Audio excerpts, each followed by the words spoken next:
welcome to Lead Live, reminding you of your personal genius and how you think in order to actualize what you desire.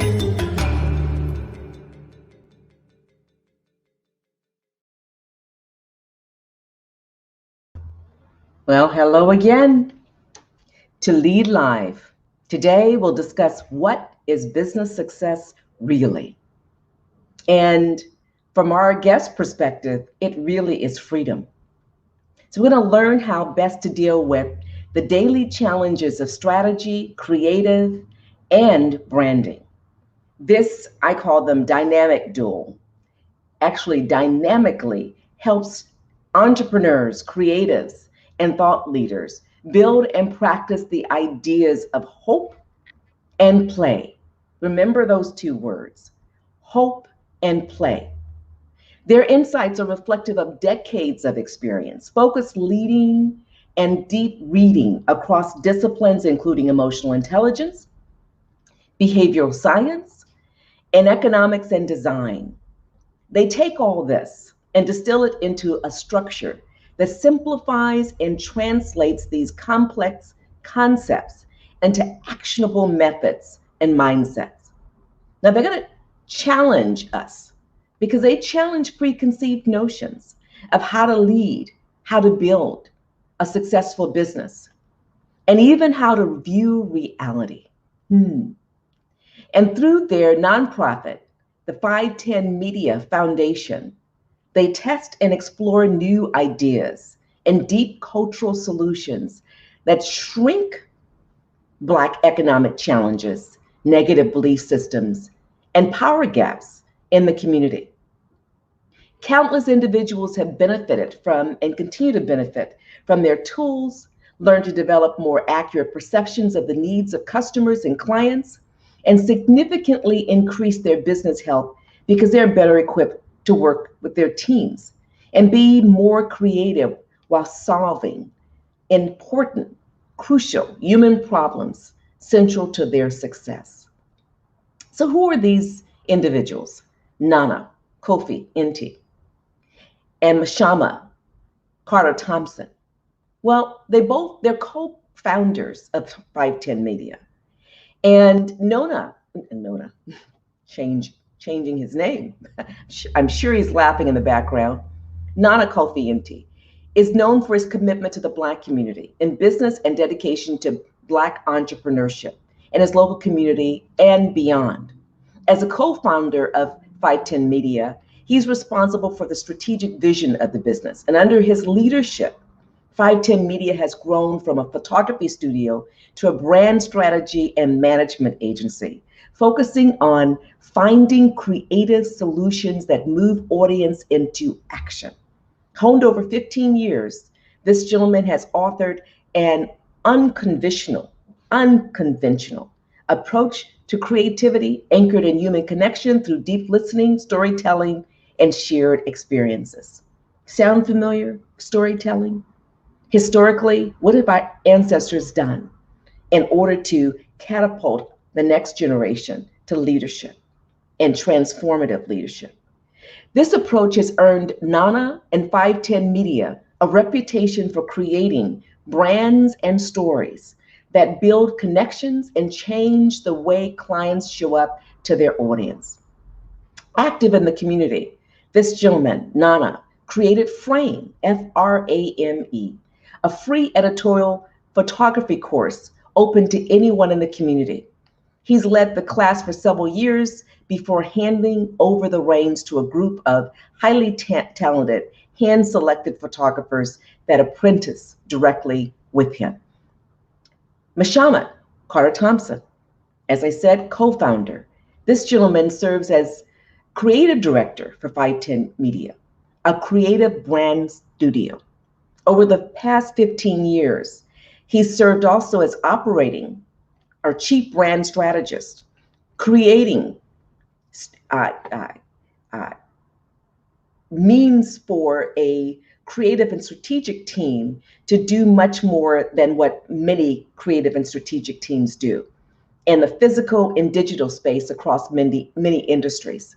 His work is driven by a simple thesis: communicate a client's message through the creation of a beautifully simple, human-centric, engaging design. He has served on the Adobe design panel for 5 years, working directly with the future leaders of design.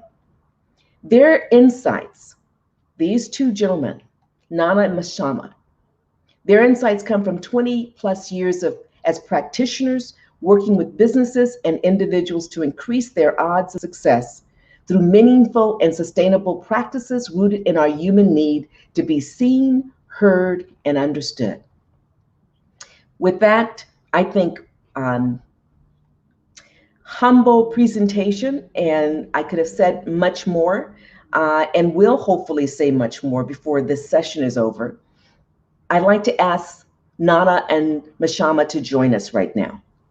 And as they join us, I'd like us to start with Nana and ask him, and then ask Mashama to follow, to say something, share something that we would otherwise not know about you. We can't find on Google, to introduce you to the live audience. Well, I think there's two things I can say quickly. One is that most people would never know that one of the ways I wind down because I don't drink or smoke is I play NBA 2K20. I'm 52 years of age and I'm pretty good. And the other one is that is as alpha male as I may come off, I am extremely soft around my daughter. That's something. That is beautiful. And she's a gorgeous young girl. Thank you. Yeah, still a baby. Thank you. Powerful young baby. And Mashama. I think one thing that people would rarely know unless they attend in class is that my first two career choices was one to become an FBI agent, and two to become a stand-up comedian. Wow. Neither of those things came true, but I do like jokes and I do like to investigate into problems. So, kind of doing it. Yeah, you are brilliantly. Interesting. Wow. Well, I haven't heard as many of your jokes, but I see you on the receiving end of jokes in terms of laughter. Yeah. You just need to be in the office more often and you'll get it. Oh, I'll get it. Okay. I'll need to visit you. Wonderful. Well, I want to start off with, you two are known throughout the greater Bay Area and now across the country because of the clients you serve, whether they are large municipalities or corporations or actual individuals who are new entrepreneurs or seasoned entrepreneurs who are looking to make a transformative difference.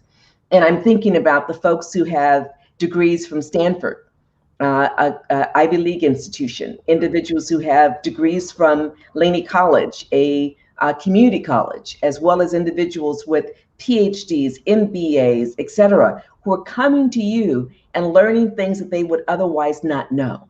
So how did you two come to collaborate and in a way that some of my dear friends would call co-creation? And how did you come to partner to develop this, what we call 510 Media? I guess I go first. I'll start off some of it, and Mashama can fill in some points.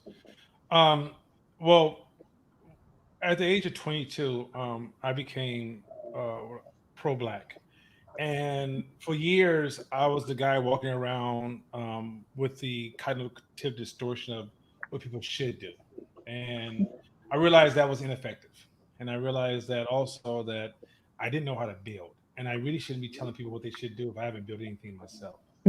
And so I decided to, I wanted to build something that would teach me how to create and build and kind of learn how to live in the wild.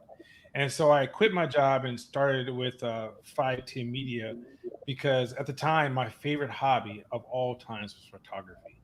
I would take pictures over going on a date. That's how much I love photography. And so I used to play basketball with Mashama's father, and he's a beat me with his famous hook shot all the time. And so I asked him. I told him that I was excited about starting this new company. He said, "Well, my son just graduated from Humboldt. You should meet my son." And I met with Mashama. Mashama said, he was working for EA at the time. So he said, "Okay, you know what? I'm interested in giving this a go, but I have a question for you. Why are you doing this? Because if our wives are online, I'm not sure if I'm gonna do this." And I said, "Well, honestly, I'm doing it because at the end of the day, I want to impact Black people, and also I want to create an institution that becomes like a miniature version of Harlem and Oakland, where some of the greatest people come through our space, and they will rub off on each other and enhance the overall talent of our community." And he said, "Well, that's exactly what I want to do." And in our long journey together, I think we've been together for 15 years. I think we've had 2 arguments in 15 years, which is insane. Mashama, you want to add anything to that? I mean, I think that was pretty much it. The only thing I would add is that we coalesce sort of through the natural progression of the world, through my dad. But what kept us together before we even knew what this was growth mindset. We had a relentless sense of wanting to get better and challenging each other every day to get better. And that's how we moved from doing photography and flyers to, large campaigns and a lot more idea work was through that practice of every day, every year. Really the internal self-driven commitment of 2 really competitive people wanting to be better at their craft and growing and learning. That really set our success up before we even knew really what we were doing. And I think something that we'll get into is redefining success instantaneously in order to move forward. That was crucial. So I think there was a lot of physical things, but there was those 2 really strong mental connections built on the foundational values of how do we show up for the Black community? How can we build value in our image? Those are things I grew up with. They were huge conversations for me with me and my mentor in college. Was all around how do we build something other than we're going to get out the hood by playing basketball, football, or rapping. And I believe that there was a whole lane of creativity and art and commerce and this mixture that could be that. So I think those were like the foundational things that really allowed us to, one, just come together in the beginning, but sustained us. And why our arguments, are super few and far between, because we're all really externally focused on doing better work for our clients and better work for the community. I just have chills. I heard aligned vision. I heard growth mindset. I heard challenge to get better. I heard redefining success internally.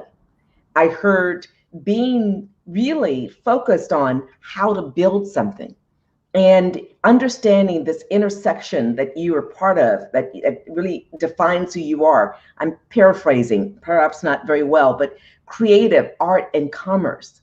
And that the essence of what you want to do is build in order to make the environment, the community, the society much better. Wow. Wow. Thank you. Powerful. So brilliant. And I am proud to have you both on Lead Live. That's what this show is about. It's about leadership. It's about understanding one's ability to be transformative. I know that word is used almost like interesting, but I really mean it in the truest sense. And that's what you're doing. Yeah. Let's go to the next question. You use the word hope and you use play. What do you mean by those 2 words? In fact, you use them to define offerings that you're providing. Can you start with hope, Nana, and then go to play, Mashama? Yeah. So let me take it back a little bit. So Me and Mashama have this thing where every year we have to be better than we were the year before. To this day, that's still a rule. Matter of fact, Mashama says if we're having the same conversation next year that we're having to now, we failed. And so in the micro side of those practices is that we study every day, hour to hour and a half a day, religiously for 15, 20 years. This has been the ritual, which is part of our growth. And so at one point, I'm sitting next to Mashama, and we're doing all this behavior science work with City of San Francisco, with some of our large clients like Genentech. We worked with Oakland School District. We work with African American Male Achievement. We work with numerous organizations. And so in the process of working with numerous organizations, I looked at Mashama saying, you know, a lot of the stuff that we're teaching, Black folks just don't know this. They don't know, and it's not in our schools, in our colleges. It's not in our barbershops. It's not in our churches. And I think I want to teach it. And mind you, we had just finished saying that we're no longer going to call ourselves pro-Black. We're going to call ourselves progressive Black. The reason we reframed that is because there's a narrative from Booker T. Washington when he talked about the end of slavery. And he was saying that the slaves celebrated when they received information that Lincoln had freed the slaves. They were celebrating, and then that evening they became highly depressed because they realized they didn't know what freedom was. And so what we started to realize is that the Black community was excellent at discussing identifying oppression, but we were not mature. We never ever actually got to the point where we were discussing freedom and the mindset and all the disciplines that go along with the discussions around freedom.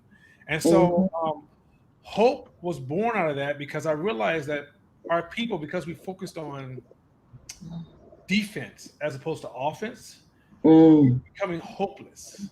We started looking at that. Because we talked about defense all the time, we started to frame white people as superior indirectly and frame ourselves as inferior indirectly.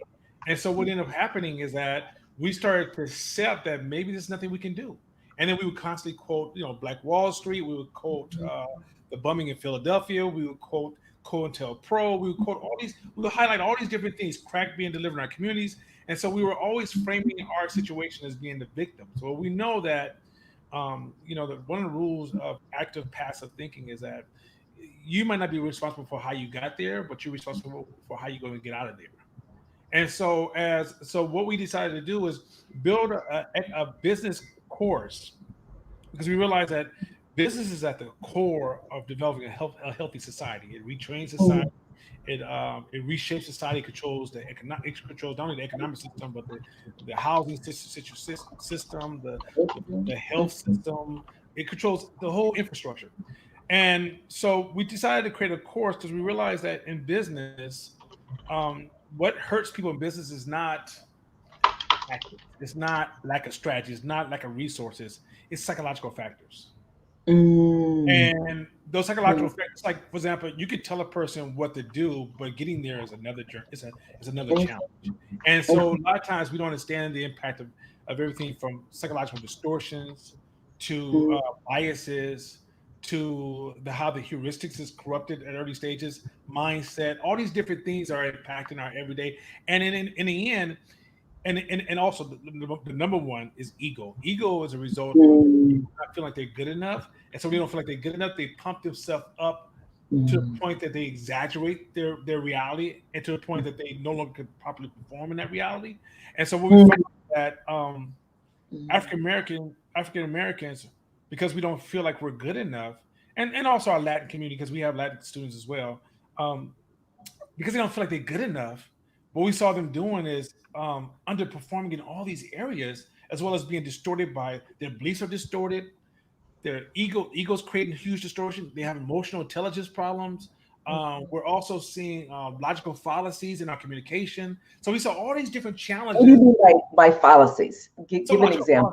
For example, if I told you, famous one, I've heard many people say, "Hey, you should vote," and if the young person would say, "Why?" and the next response is, "Because people die for it."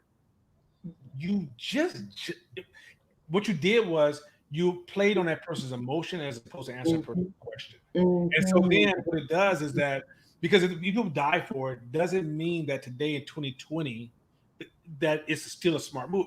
Even though I believe I'm not challenging voting, please. I totally believe in voting. What I'm challenging is that how we prove these points, and we interject these ideas that are common sayings or common ideas that we've preached over years and years, like you have to work twice as hard to get half as much. All these comments that we always say, they're actually fallacies, mean that when you say them, they sound good, but they're actually illogical. And the problem with illogical, when you communication with all these illogical ideas, when it comes time to use use strategy to move your business forward, your strategy become corrupted because you have a lot of illogical ways of thinking. Got it. You have to kind of clean up your logical way of processing things. Mm-hmm. And so Hope was born out of this idea of we want to introduce the Black community to business, but we want to introduce it to from a space of not prescriptive teaching, but from critical thinking, from dealing with psychological factors, showing people that, hey, it's not a matter of you just don't have enough practice, enough money, but the way we're thinking is undermining our business. You don't need a lot of money to start a business, but it's the way you think is going to impact the way you show up. And so what we found is that my wife, she graduated from San Francisco State, and she graduated and she mastered it. She took her degree was in entrepreneurship, and the things we teach in class. She said we never heard this before. A lot of my students are from, Cal, Berkeley, Stanford. I even have Harvard's PhD students in my class, and they even argue like we've never heard these things before. Now the information out there, it's just not in our communication. It's not in our culture. And so Hope is designed to restore hope to our business community so we can eventually restore hope to our actual community. Got it. Powerful. Restore hope. Yeah. Restore hope. Now play. Play is curious. Like hope was. Now we have it more illuminated. So talk to us about play, Mashama. Well, I mean, it's funny that you say play is curious because that's kind of the point. Let me start sort of the beginning of where it came from. So Nana was pressuring me to do a class.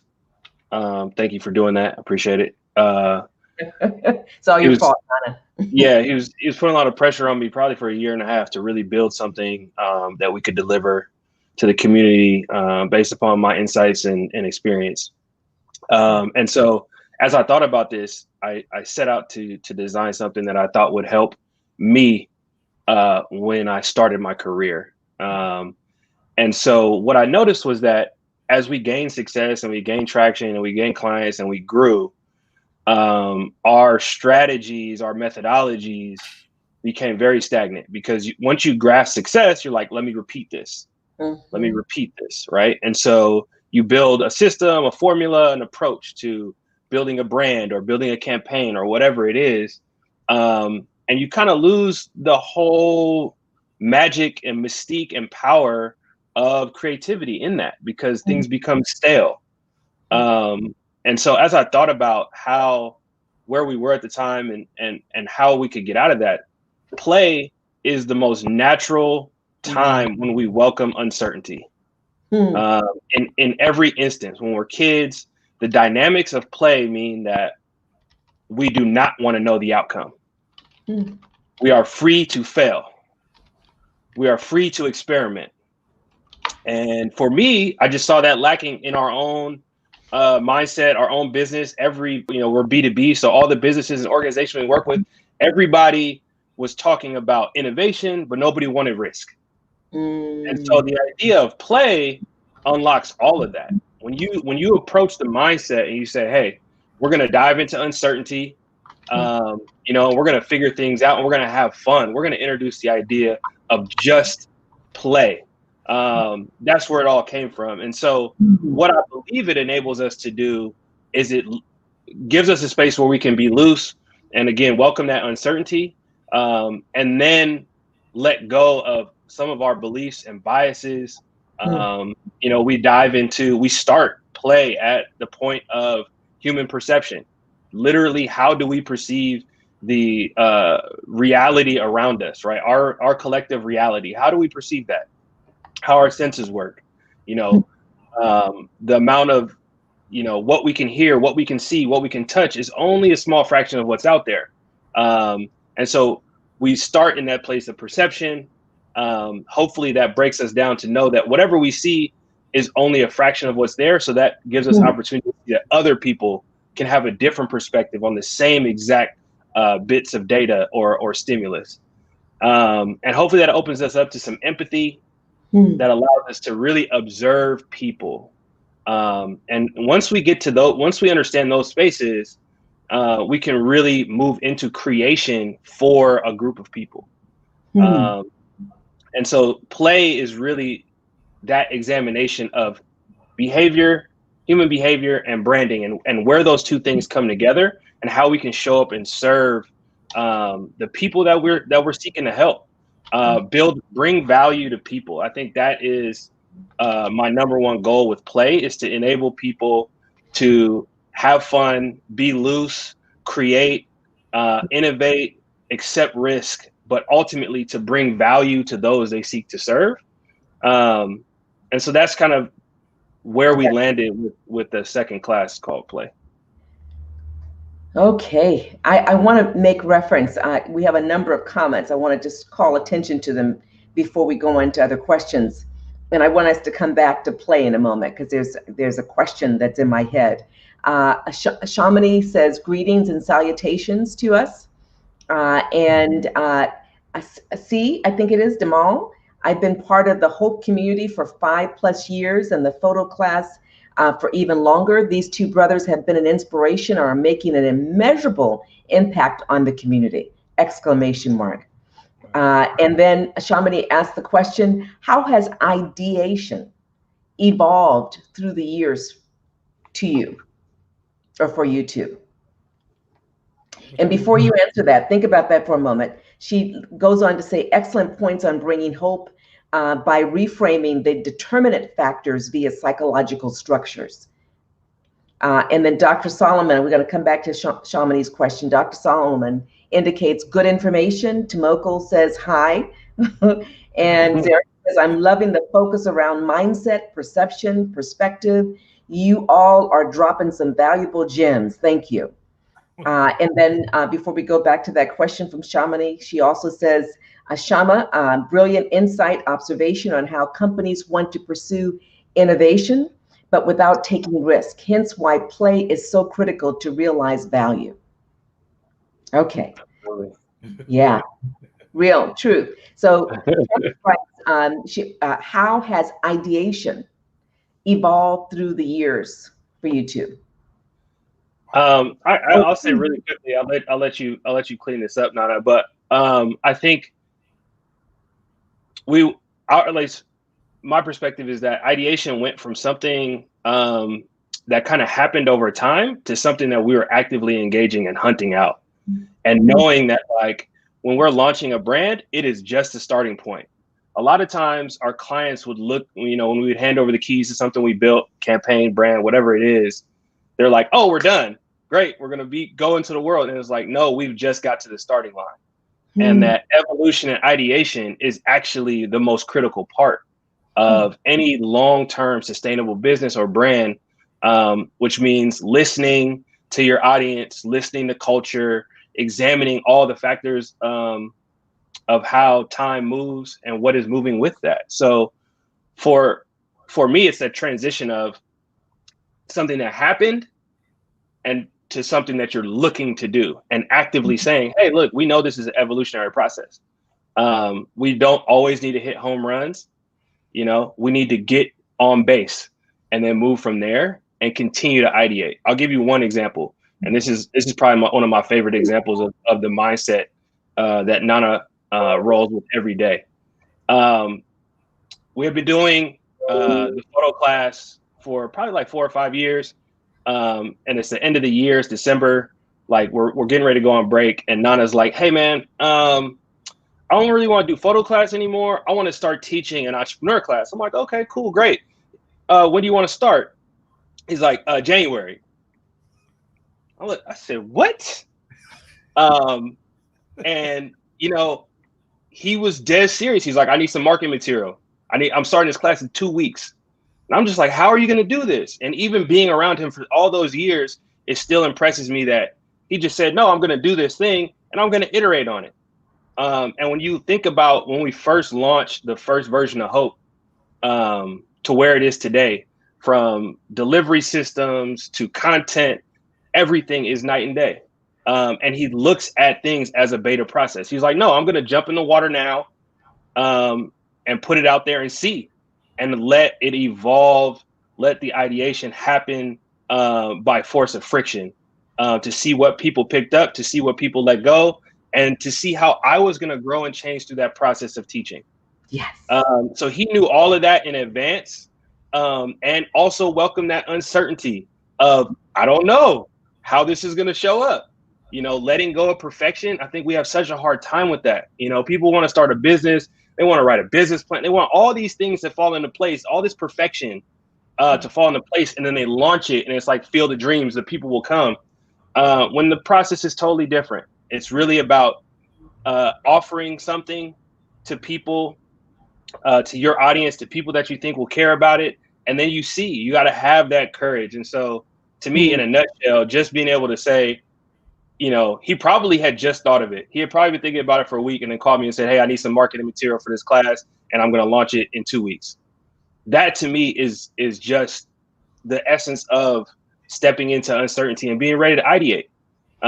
You know, and the class went from our old studio with, you know, probably 10 to 15 people a week to the next year, it was 50 people a week to now it's, you know, hundreds of people online, you know, from around the country.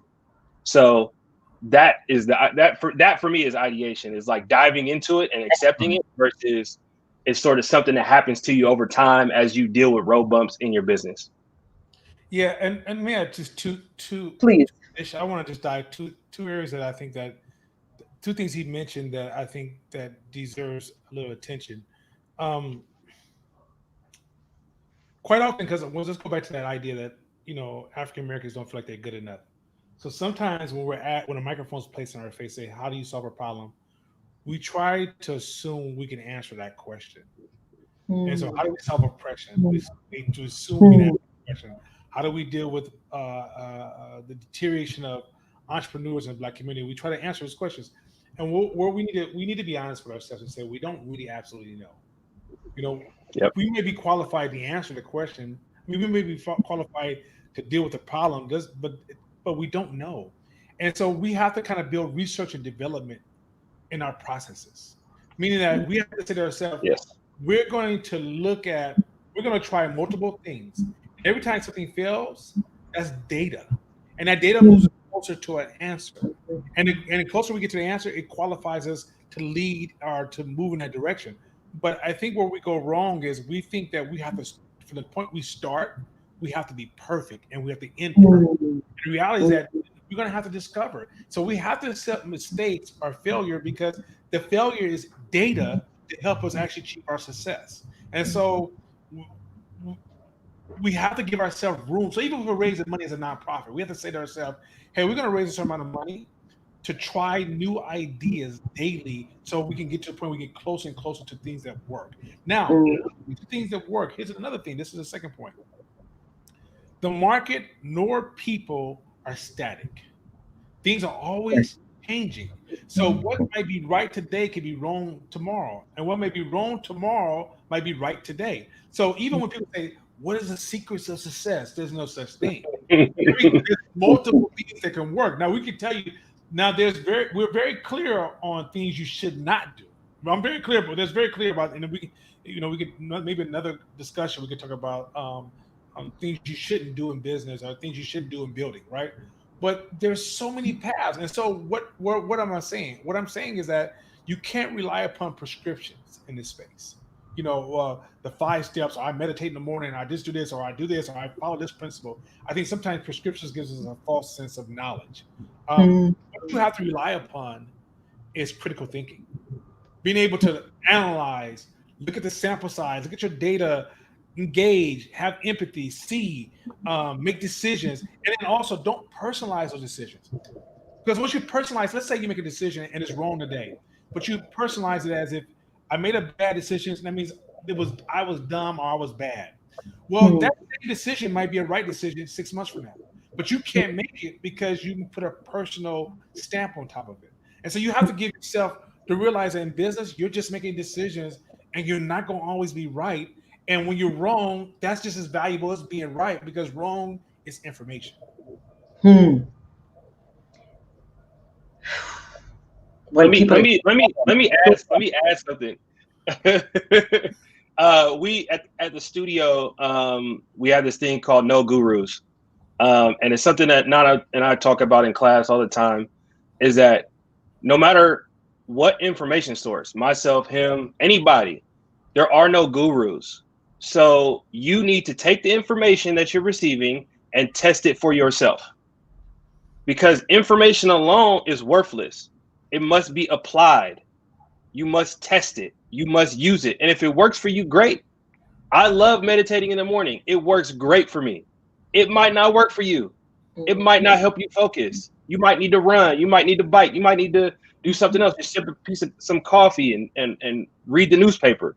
Find what works for you personally that lets you activate the best self that you can move into your business with. I think we're looking for these cheat codes on, like, okay, if I just do these 10 things religiously, then I'll be successful. And it's like, it's not possible. Culture is always moving. Like Nana says, that we live in a dynamic environment. You know, you think about culture in the lab, you're talking about something growing, right? So it's no coincidence that when we're talking about culture on earth and people, it's something that's always growing and changing and moving. And so you have to grow, change, and move with it. And that's personal ideation. Personal development is just that path, is that same mindset that allows you to grow as a person, will enable you to take that into your business and grow in those same ways. I'm going to put on the screen a number of comments. I think you saw this one earlier, Mashama, from Dr. Solomon. He would not make it through the pandemic without being in the whole class. That speaks volumes. And then Robert Hazard shares, awesome discussion.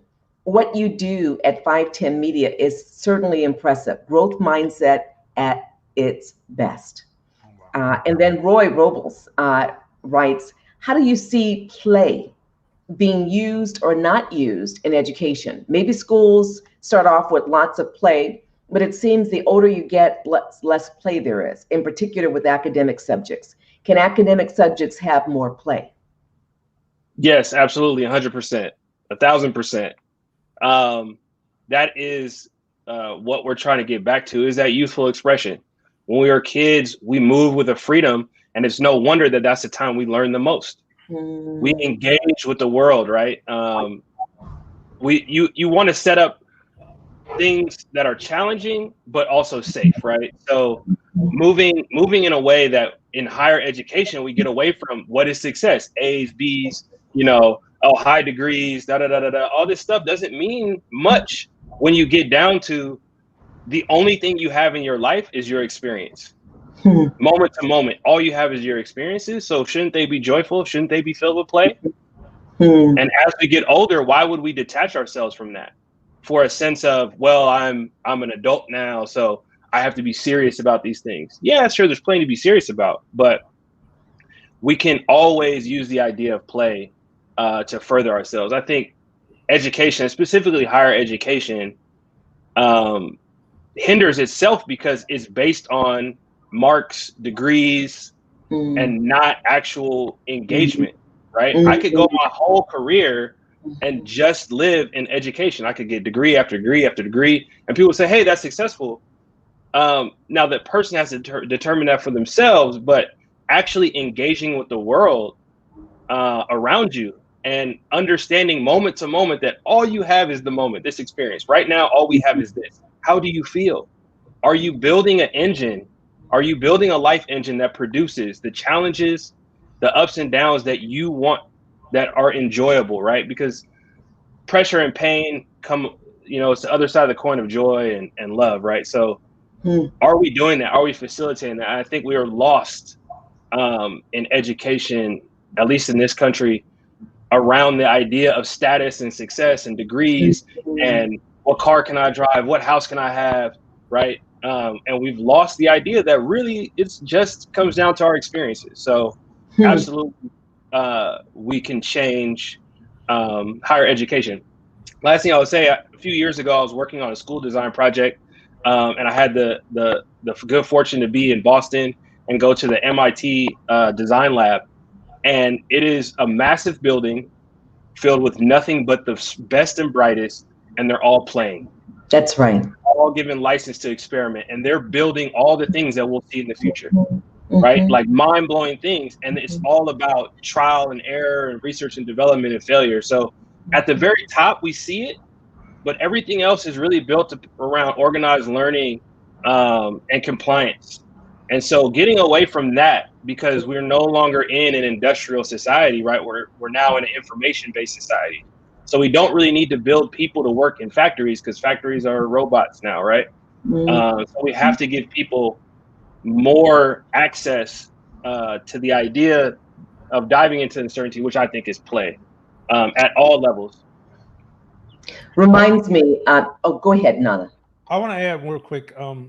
So from running Hope for 5 years, the first year I thought Hope was just going to be a 1-year course, and we announced it a Year of Hope. That was the original name, a Year of Hope, and we used the word class, and both of those words, year and class, became limitations. What we discovered was learning just doesn't work like that. I think there's a need for subsidized education. I don't think I want to dive into whether universities work or not. I don't. That's not really a discussion that sometimes, because that gets really murky, right? But I do believe, especially for African Americans, we definitely need subsidized education. Let me explain to you why. Because learning requires a saturation and a baking of knowledge, meaning that a lot of the students that were with me the first 2 years are still in the class. Because and every year they read some of the same books, they swear they never read it the year before. Because as they remove a layer of beliefs or ideas, or as they remove a certain bias, or as they digest new information, they go back and read the book and they see new information, right? And then to see information and to observe information are two different things. And to gain ownership of information, it's like, for example, you can see something in theory which lacks application. But then when you actually start to tinker with it and you start to apply it, then you see it differently. And then here's the other thing. You need to be in a group, in an environment of organized learning that reshapes this form of thinking, meaning that individuals next to you are giving you testimonies. There's people who are helping you see past your blind spots. It's people who are sharing with you stories. And through that process, you normalize this form of thinking. Because here's the thing we forget. That our poverty is programmed into our way of thinking. If we read 4 or 5 books, or if we take a class, that poverty is always pulling on us. That's our comfort zone. That poverty mindset is always saying, "Hey, come on back. I know you do stuff, but I can always take care of you." And so, if you're not in a different environment, and so I think where we go wrong is sometimes we think that we graduate and then we achieve something. I tell most college students the 2 most important things about college. One is networking, relationships, as many relationships as possible. But number 2, college is designed to teach you how to continue to learn, not how it doesn't give you your education doesn't end with a degree. It's the beginning of education. And I think where we go wrong is that you see a deterioration of learning after school. And so in Hope class, we're trying to stimulate the value of just lifelong learning, not learning for a goal, but realizing that you have to keep learning, and what you think you know, you probably don't even know. So I think there's a need for African Americans. There was a huge deterioration in art. Like when we came out of slavery, once again we focused on, well, what do we do? So many of us just went back to work, right? And so because we never discussed freedom is, when you talk about freedom, you're talking about controlling your food, clothing, shelter, your housing, you controlling your health, you're controlling your utilities, you're controlling your land, so you control all these different things. In order for us to get into that game, we're going to have to change the way we see reality. the way we think, the way we're processing ideas. And if we're going to do that, we're not Mhm. going to get there trying to focus on approval and alignment. We're going to have to say, well, what do we need to digest to move ourselves forward? Mhm. So, that comparison thing where white people have this or black people have this, we have to stop that conversation and say, where do we need to start? One of the points I made, this is my last point in class. I tell people sometimes starting small allows you to grow, to educate yourself and develop skills and knowledge that will allow you to become big. And so a lot of times African Americans, instead of us trying to be Kaiser Hospital, why don't we become Kaiser the first year, which is that small building in the community that's serving the people, and then continue to evolve to maybe 20, 30 years from now, we're actually Kaiser, right? But we have to start realizing that there's things we need to learn to compete. The way racism looks to us is not because another group is superior, it's because of the mindsets that we've lost because of slavery, Jim Crow, crack era, all these different things. So I just want to highlight that subsidized education, I think, is a must. There's so many gems in what you two have just shared. One thing that comes to mind is I remind my clients, I remind loved ones, I remind myself that life is about growth. And Dr. King said something, I'm not going to paraphrase well, but years ago he said, most of us live to our early 20s, and then our physical bodies may be here into 50, 60, 70 or longer years, but we died when we were in our 20s because we stopped learning. We stopped growing. Powerful. There are other messages here. I just want to place love the fluidity and dynamism that is being suggested, the sacred wisdom of the ages. Do you revisit the collective indigenous messages through your work in hope and play, especially as we embrace technology, quantum computer, AI, social media, etc.? Going to come back to that question. I'd love to hear how you navigate and honor both the ancient and present with the future. Alice Cooper, beyond Chamonix's question, says, hope forces you to learn in a way that truly allows you to own the information that's being given. And Christopher Foster writes, incredibly grateful for 2 degrees. Hope shifted me dramatically from theory to application, and the discovery that there is no there. It's a constant journey. Powerful. So let's go back to the question that Chamonix asked. Do you revisit the collective indigenous messages, especially considering what's going on with regards to technology, quantum computer, AI, social media? How do you leverage those? I don't think you can divorce it. The first class of hope in our orientation classes, which is the first 8 classes, we tell individuals, whether you're Christian, Muslim, you will have a great appreciation for your religion when you finish this course. A lot of these principles are in the ancient material. We study also, we realize that when you look at the faces, like sometimes I think we become history snobs. So we'll say, oh, back then, as if back then means that they were less intelligent, right?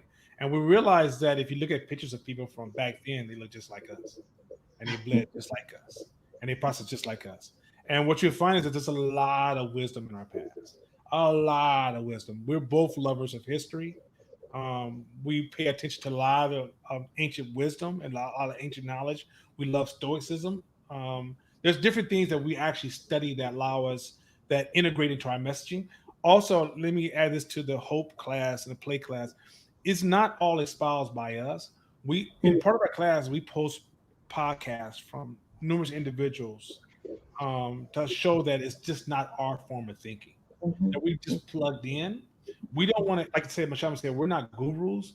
We're students, and we're students teaching students, right? And so, and in a lot of the research, we're pulling from deep source material that is a lot more. I would almost argue that some of the ancient material is more anti-fragile. Now, with technology and social media, although these things are new branches of human behavior, they're still attached to the core human behavior.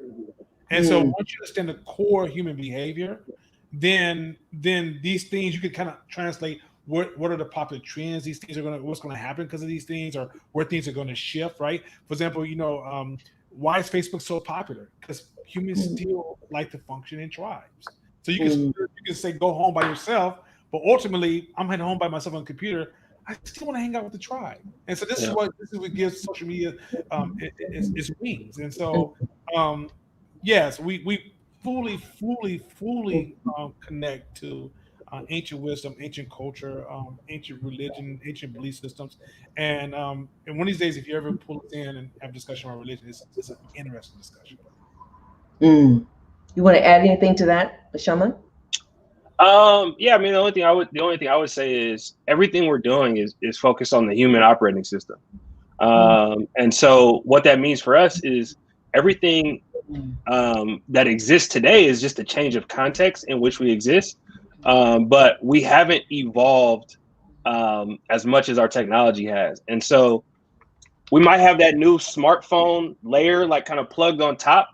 But at core, we're still the same scared, aggressive animals that we've been. And so understanding that and understanding that there's been thousands of years of people trying to dissect what does it mean to live a human lifetime.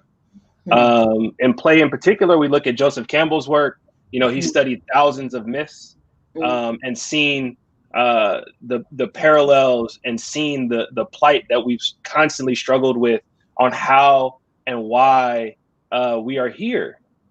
These are big, like sort of cosmic questions that we kind of dive into that are really the backbone of who we are as humans. What does it mean to be here? I think that's something that Nana and I both talk about, is like the ability to be, you is 1 in 400 trillion. And to be born as you on the time that you're born here on Earth, a planet hurtling through space and time. All these things are really, really big cosmic ideas that are essentially the observation of who we are and what does it mean to be here on a planet that's been here for billions of years and will probably be here billions of years after us. And we have 100-year span, we have 80 years or 100 years, 120 years, depending on who you are. And so you got to look to the people that have studied this. What does it mean? What is experience? What is it like to be human? And what is it like to find purpose and meaning, no matter who you are and what era you were born in? That is literally the backbone and the driver for everything that humanity sort of is, and everything else is just the cultural context shifting and changing around us. Interesting.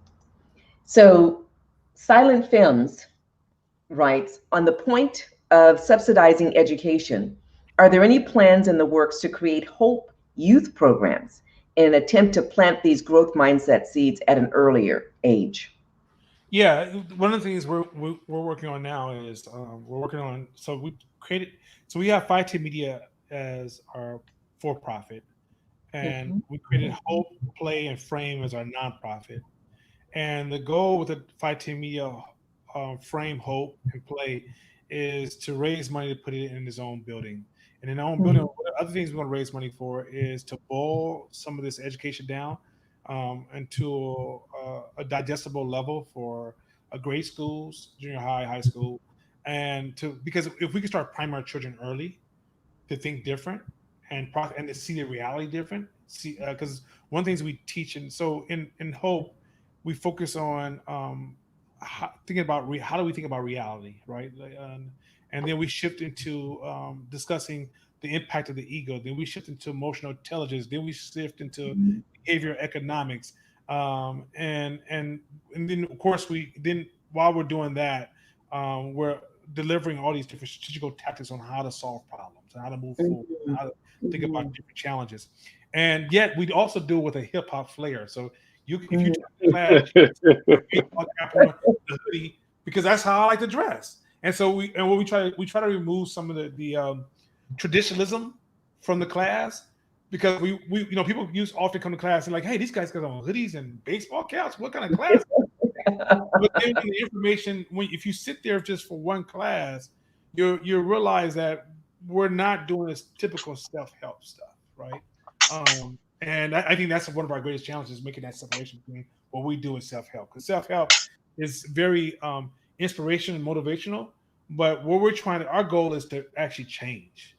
And because we're trying to change people, we have numerous stories of entrepreneurs who, one, either started their business with hope and are doing exceptionally well, or we even have stories of individuals who could make more than $1,000 or $2,000 a month and who are making enough money to take care of their whole family. And so our goal is like, we want to get away from prescribing all these quick fix solutions and ideas to looking, analyzing the class and figuring out how can we move these people from point A to point B.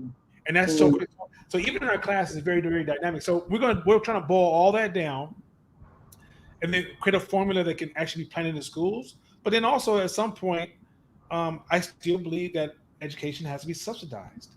I just, because at the end of the day, I think schools have limitations. Like if you have to try to learn all this and you have to follow a strict timeline and have to be delivered while all this other information is coming in, I think that's kind of a distraction. This information does require a deep level of focus because we're attacking. It's proven that when you try to restructure your brain as you get older, it becomes harder. Your brain wants to resist that, and that friction. Now the benefit is amazing, but the older you get, the more your brain will create a stressor. It attaches stress to change, and so the reality is that we got to be able to provide environments for people to help them go through that process and hope they get in that process and let them know. When I was younger, and I remember training at the gym, and I had a trainer, and the trainer says, no pain, no gain. And I remember I used to feel so. I'd be like, I'm going to go home. You're like, no, that's. Well, you have similar mental stressors that will quit. And so you got to have an environment where you have other people around you that's saying, hey, it's okay. Or last thing, stop shaming yourself.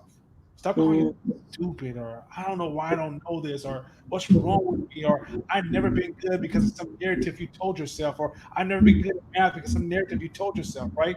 We have to narratives others have imposed on one. Imposed on us, absolutely. And so we have to be able to remove those or create an environment that I don't like the word safe space because I think it's been hijacked a little bit too far, but create an environment where we're more supportive. We're coaching, we're supporting, we're aligning, we're helping, and we're holding hands.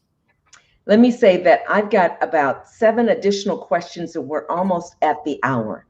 That's how rich this has been. And I've purposely been quiet more because folks are not here to hear me. They're here to hear you two. And you've been brilliant. I want to ask this one question, though. When discussing hope and play, you highlight, you reference the centrality of mindset as integral to your work and the successful efforts of your business and the business leaders and entrepreneurs to whom you serve and you continue to work with. I have to ask the question, why? Because I think this is a powerful area, mindset. Why is that important? Just in a very simple statement from you, Nana, and from you, Mashama. Well, this is probably like my favorite quote ever. It's from Sam Harris. The quality of your mind determines the quality of your life. So that's that. If you just wrap your head around that, and so working around mindset. When you see the rose, are you experiencing the rose or are you experiencing the thorn? Right? You're experiencing both. But what you choose to focus on is how your life will become. And so to me, understanding what mindsets you're using, and in life, we kind of jump through different mindsets for different times, but it allows you to see the rose over the thorn. You're going to always experience both.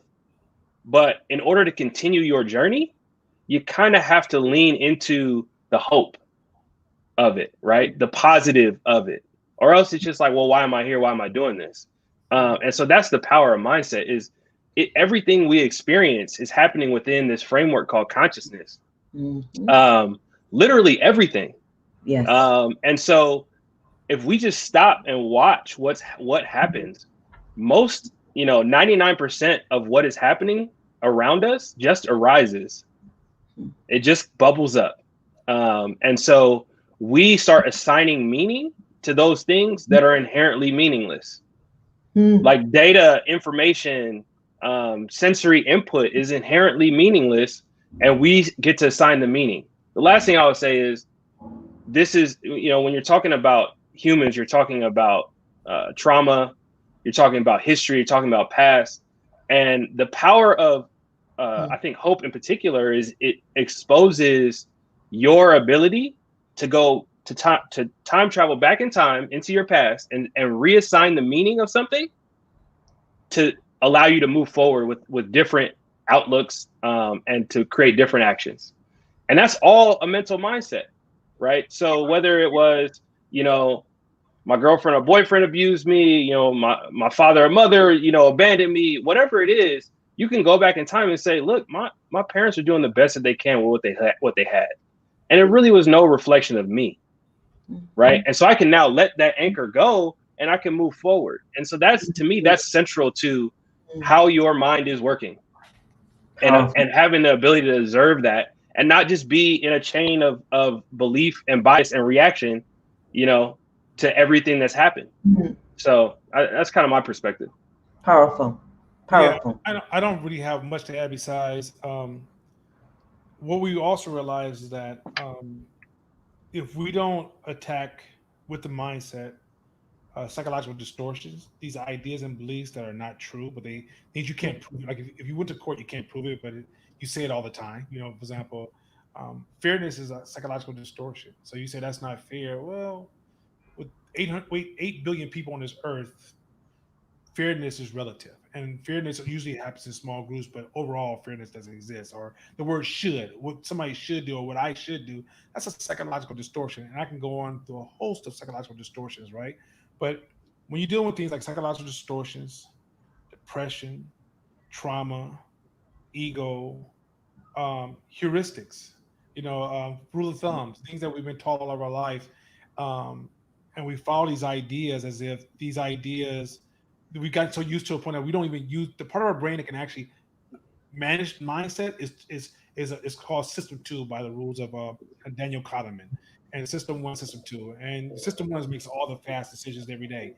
And if your part of your brain is making all the fast decisions, is operating under this very elementary approach, irrational elementary approach, no matter how deep the subconscious is, you're going to constantly kind of find yourself in the more superficial space, right? The last thing is that bias. A lot of people, you know, one of the things we found is that a lot of African American men, and justifiably so, have huge egos. And a lot of times they think when they join a group, it's about superior knowledge to inferior knowledge. No, all human beings are intelligent. All human beings are intelligent. That's not the challenge. And intelligence, I don't know how you measure intelligence. I just don't really know how you measure it because it's relative. But what we found is that when you have emotions or you have passion or anything of the sort, you develop biases. And so, for example, me and Mashama have been bias managers of each other. I may start on a journey and go, hey, I'm going to do this. And Mashama say, hey, did you realize you missed this? And bias, well, once again, bias for those out there is a mental blind spot. Things you can't see anymore. For example, if you love your child, you have mental biases. And the reason you check out with other parents is just to help you avoid your biases. It has nothing to do with your intelligence, your strength, or how powerful you are, or how educated you are. It has to do with you fall in love with something and you become blind to something else. And so one of the things that we found in this process is that even when we talk about mindset, you can have the knowledge of mindset, but if you don't have people around you to help you with your biases, you can't use the tools to actually amplify your mindset. So you can be aware of your mindset, but you could be performing in a fixed mindset space and can't even see it because of some emotional connection you're having. And so it's so important that you surround yourself with individuals who are moving in a progressive direction that can just tap you on the shoulder every once in a while and go, hey, that's a blind. Not, hey, I'm superior to you, let me be your guru. That is not the case. And that's one of the reasons you want to form groups that are driven towards whatever you call success, so we can actually avoid those psychological biases. Whoa. Thank you. Gratitude, the word thank you and gratitude seems so wholly insufficient given the gems that you've, as I think it was Zerica stated earlier, you've been dropping throughout this hour. And so I just have to thank you. And I want to tell this brief story. The first time I met Nana and Mashama, I got to just pick on Nana. I didn't know this guy. I just went from one thing to the other, right? Mashama was in the background laughing, cracking up. Great. Like, yay! It's great. So, Excellent. yeah, so that was my introduction to the two of you. And let me tell you, thank you, Nana, for just going with me and allowing me to drop one joke after the other on you in a very lovely environment of our friends. And more importantly, it's been an honor to know the two of you and to know the work that you're doing is literally impacting lives in ways that are not only measurable, and as I would say to one of my friends who's brilliant researcher, I would suggest even immeasurable. And then as Shamini says, grateful for your gifts, human transformation through hope and play. Thank you, exclamation mark, she notes several times. I want to thank you again. What you did is remind us, and you do daily, is remind us of the importance of understanding what you said, Mashama, the human operating system, and leveraging it in a way that honors it and allows it to self-actualize through the creative space. And this hope and this play in partnership is a beautiful co-creation. And so I want to encourage those who are viewing this live and those who will see this later to be thinking about how to leverage others as part of leadership in order to ensure one's success, in order to ensure business success. And certainly 510 Media is available for your leveraging as well, based upon their own intake system. They're all about edifying the overall geniuses that they experience and the well-being and effectiveness of organizations. So with that, I just want to highlight that a few other comments that have just come in. I'm sure more will come in as we tune out, but thank you for staying with us. One of the most beautiful things about Hope and Play is that it's building a community family that will not only support you professionally, but tell you the truth and hold you accountable to do the work. That's MQ 510. And then Ashley Cooper says, this is why we love them, exclamation mark. Roy says, thank you.